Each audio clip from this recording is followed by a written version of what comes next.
e desde 2018, principalmente depois do meu segundo mandato, estou no terceiro atualmente, mas no meu segundo, quando eu presidia a Comissão de Relações Exteriores e Defesa Nacional, acredito que cumpri uma missão relevante, não deixando na minha mesa nenhum tratado internacional importante para ser aprovado. Nós aprovamos tudo que foi matéria de Estados Unidos e Israel, e muitas portas foram abertas para que eu pudesse ir ao exterior. E eu aproveitei que o presidente Bolsonaro se concentrava muito nas questões internas e acabei, né, dando esse giro e muito bem recebido. Hoje em dia, você pode ver, por exemplo, o primeiro-ministro Vítor Orbán estava hoje tweetando apoio ao Jair Bolsonaro, né, você tem o Trump, com frequência também converso com o presidente da Argentina, Javier Milei. Então, essa envergadura internacional também é o que me permitiu desempenhar esse trabalho aqui nos Estados Unidos. E eu não tenho feito nada diferente do que os nossos opositores fizeram no passado, né? Apenas denunciando aquilo que, no nosso ponto de vista, são violações de direitos humanos. Eu acho que não é justo você querer punir uma pessoa por fazer isso. Senão, a gente vai mandar de volta para a Venezuela quem denuncia o regime do Maduro, mandar de volta lá para o Ali Khamenei, todo mundo que denuncia o regime do Irã, e assim por diante. Vamos lá, satisfação estar com vocês aqui. Demori, Diogo também, né? Legal, bacana que você esteja aqui conosco. Sei que não será fácil, né? Vão vir perguntas incômodas e polêmicas, mas no final, deixa o público fazer o seu próprio julgamento. Deixar claro também que alguns jornalistas ficaram com medo aqui também, né? Esses dois toparam, mas tem muito falando, não, acho melhor não, na próxima você me chama e tal. Então Exatamente. também teve isso. Também teve isso. Só para né? te dar, se quiser começar, Vilela, acabei de ver aqui na imprensa que as minhas contas bancárias estão bloqueadas. Né? Alexandre de Moraes acabou de bloquear as minhas contas bancárias, mas obviamente em nome da democracia. Né? Mas isso que eu ia pedir isso, antes de a gente começar com as perguntas, Eduardo e o Paulo pode te ajudar também nisso. Vamos dar um contexto geral, uma linha do tempo, claro que com a tua visão, com a tua percepção do que está acontecendo, até chegar no dia de hoje. Um resumão, e aí a partir daí a gente começa as perguntas. Foi para o Paulo ou foi para mim? Para você, com o Paulo, ele pode te ajudar e complementar, mas tá. eu queria, a partir da tua visão, daí dos Estados Unidos, o que aconteceu desde aquele dia que você participou aqui, quando teve a votação para o Bolsonaro, até hoje, o que está acontecendo? Vamos lá. Eu de fato tenho uma entrada muito boa aqui a diversas autoridades americanas, porque basicamente desde antes de 2018 até eu tenho trabalhado esses contatos internacionais, né? Sempre vi muito valor em fazer esse tipo de coisa, porque eu vi que a esquerda acaba fazendo isso de maneira muito mais organizada, né? Eu até costumava falar, o que sai na Folha de São Paulo é o que sai no Le Monde, no The Guardian, no New York Times, e eles são muito bem conectados. Então, você pode ver, por exemplo, no passado, quando teve aquela campanha lá para a libertação do Lula, o Zanin vivia nos fóruns internacionais, né? Depois até o próprio Boulos foi a Portugal, foi a outros países, e na verdade o que eu estou fazendo aqui é basicamente isso, só que tem algumas diferenças, né, nas nossas atividades em matéria de mérito. Por quê? Porque eu, começando agora a contar essa história propriamente dita, Vilela, o Trump me citou aqui no CPAC. CPAC é o maior evento de conservadores do mundo. Acontece desde 1973, começou com Ronald Reagan. A última versão foi agora em fevereiro, em Washington, D.C., na capital dos Estados Unidos, e o Trump ele me citou no meio do público. Ato contínuo, eu retornei ao Brasil e eu comecei a ver alguns parlamentares de esquerda subindo na tribuna e dando alguma entrevista, subindo o tom, dizendo que eu estava fazendo uma conspiração contra o Brasil, né, um ataque à soberania e tudo isso que vocês conhecem. Então, quinta-feira, por um acaso, dias antes eu havia comprado um voo. Eu liguei para minha esposa, falei, amor, vamos viajar para os Estados Unidos, tem um amigo nosso aqui que está convidando a gente. E aí ela falou, vamos ver um feriado. Só que não tinham muitos feriados prolongados. E aí eu falei com ela, vamos dar uma olhada, ver como é que estão os preços para ir no Carnaval. E os preços estavam bons. Decidimos ir no Carnaval, que é um feriado que o Congresso fica uma semana, basicamente, de recesso. E, por coincidência, né, essa passagem que a gente havia comprado pouquíssimos dias antes, na quinta-feira, peguei um voo e vim aqui para os Estados Unidos. Né? Sexta-feira, se não me engano, comecei a ver matérias na imprensa, onde o Alexandre de Moraes havia enviado para o PGR uma demanda do líder do PT, né, o deputado Lindbergh Farias, pedindo para apreender o meu passaporte. Como eu já sei o modus operandi do Moraes, onde ele não se importa muito com a lei, porque ele já sabe que é muito difícil a atual composição do Senado fazer o impeachment dele, o que, na minha opinião, seria o mais justo nesse momento, ele mandou o expediente para o PGR responder sim ou não, e deu 5 dias de prazo. Ou seja, ele muito provavelmente não sabia que eu estava nos Estados Unidos. E uma vez aqui, eu esperei o PGR dizer se iria ou não apreender o meu passaporte. Isso seria para esculachar, né? Porque o meu partido já estava me indicando para ser o presidente da Comissão de Relações Exteriores e Defesa Nacional, que, por exemplo, analisará, dentre outros projetos, cerca de 37 acordos que o Lula assinou com Xi Jinping. Algo muito interessante para o atual governo. Então, fiquei aqui, esperei os 5 dias, 6, 7, 8, 9. Veio uma entrevista do PGR, ele falou que ele não julgava o meu caso porque não era relevante. E depois de 18 dias sem resposta, eu anunciei que não retornaria ao Brasil. 2 horas após o meu anúncio, o Procurador-Geral da República, né, Gonê, então declarou que a minha atividade aqui não era ilícita. No mesmo dia, Alexandre de Moraes arquivou o processo. Eles não queriam, Vilela, me dar o rótulo de perseguido. E poderiam falar, né? Eduardo não responde nada ao Brasil, ele não volta porque ele não quer, etc. Deu a chance para emplacar essa narrativa. No entanto, e aí já encaminhando para o final, ocorreu aqui uma oitiva do secretário de Estado Marco Rubio, que é o equivalente ao nosso chanceler, é o 01 da parte internacional do presidente Donald Trump. Uma oitiva dele, uma audiência pública no Congresso, em que ele respondeu ao deputado Corey Mills, o qual eu havia encontrado uma semana antes. Ele respondeu que sim, que muito provavelmente o Alexandre de Moraes seria sancionado pelos Estados Unidos. E aí mudou da água para o vinho. O que 2 meses antes não era motivo de uma investigação, agora eles desarquivaram o processo e voltaram a vir atrás de mim, ameaçando com mais de 12 anos de cadeia. Porque essa é passa de 12 anos de cadeia, somadas todas essas penas que eles me acusam. Estão me acusando de abolição violenta do Estado Democrático de Direito, né? Estão me acusando de coação mediante o processo, e tem mais um outro crime ali, acho que é obstrução de justiça. Obstrução de justiça, eu acho.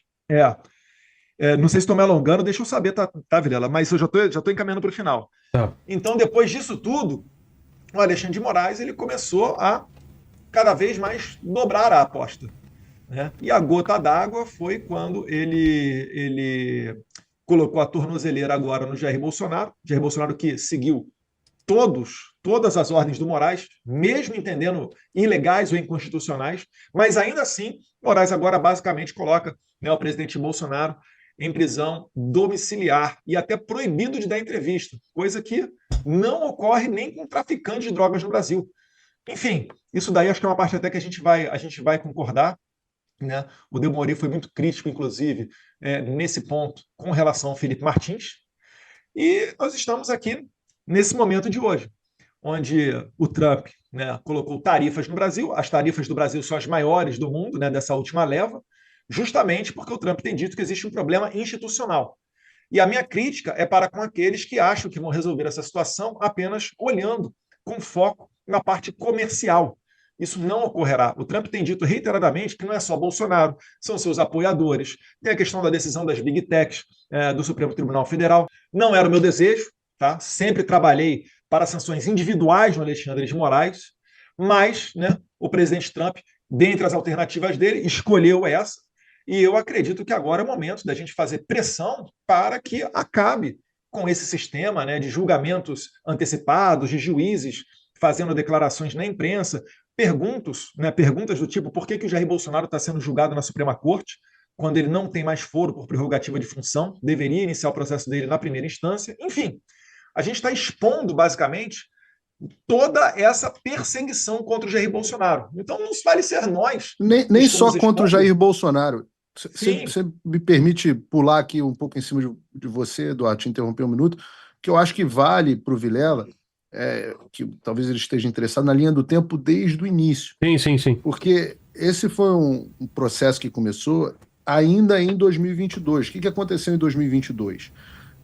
E esse é o meu entendimento pessoal, não falo aqui necessariamente pelo Eduardo, ele pode concordar ou não, mas em 2022 o Brasil foi vítima de um verdadeiro golpe.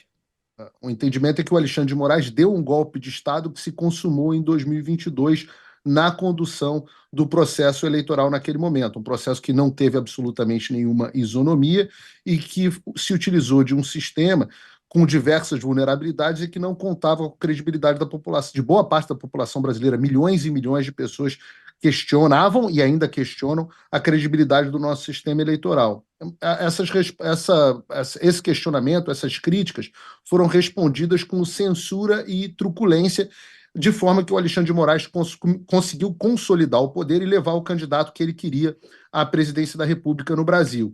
O meu entendimento pessoal foi que, naquele momento, não havia mais instrumentos de reação institucional no Brasil. O presidente Bolsonaro analisou uma série de instrumentos de resposta que estavam contidos dentro da Constituição, isso que as pessoas hoje estão chamando de golpe. O presidente sempre fez questão de ficar dentro das 4 linhas, eu também sempre fiquei dentro das 4 linhas. Eu percebi que o lugar onde nós poderíamos ter algum apoio institucional diplomático seriam os Estados Unidos. O que estava acontecendo nos Estados Unidos naquele momento? Os republicanos tinham acabado de ganhar as eleições de midterm, as eleições de meio de mandato, e recuperado a maioria na Casa dos Representantes, que é a Câmara dos Deputados aqui dos Estados Unidos. Eu olhei e falei, olha, agora a gente tem uma oportunidade, porque até agora a esquerda está agindo sozinha, influenciando pesadamente, inclusive, o processo eleitoral brasileiro, com a ajuda do Joe Biden, dos senadores e deputados democratas, etc, etc. Eu falei, agora é uma oportunidade de contra-atacar.